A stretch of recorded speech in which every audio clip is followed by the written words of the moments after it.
Lecture سن رہا تھا جس میں ذکر تھا کہ ایک برج ہے ڈے آف ججمنٹ قیامت کے دن جس پہ سے ہر انسان کو گزرنا ہوگا اور وہ جو ہے دوزخ کے اوپر سے جنت کی طرف جو ہے وہ اگر آپ قرآن کا مطالعہ کرتے ہیں اس میں جو قیامت کا تھوڑا سا جو بتایا گیا ہے تو اس دن جو ہے وہ انسان 3 حصوں میں تقسیم ہو جائے گا، 3 لائنیں ہوں گی جس میں تقسیم ہو جائے گا اور وہاں پر جو ہے وہ فیصلہ ہوگا۔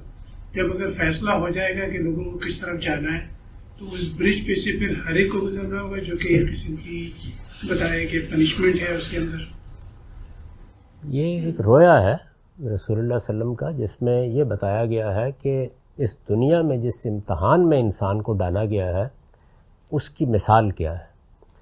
تو یوں سمجھ لیں کہ جیسے دوزخ ہے اس کے اوپر ایک پل ڈال دیا گیا ہے اور وہ تلوار سے زیادہ تیز بھی ہے اور بال سے زیادہ باریک بھی، اور آپ کو اس پر گزرنا ہے۔ تو دنیا کی زندگی کی تمثیل ہے جو ایک رویا میں سمجھائی گئی ہے، اور ظاہر ہے کہ اس تمثیل کا نتیجہ قیامت میں نکلے گا۔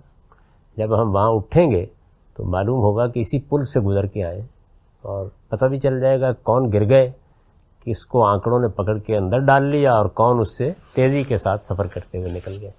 تو یہ اصل میں اس تمثیل کا بیان ہے، یہ واقعے کا بیان نہیں۔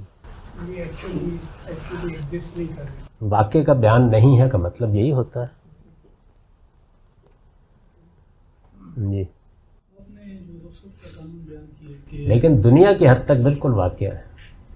اگر آپ غور کریں تو ہم صرف اسی پرسرات سے گزر رہے ہیں۔ یہ پرسرات یہاں ہے، اس کو یہاں تلاش کریں۔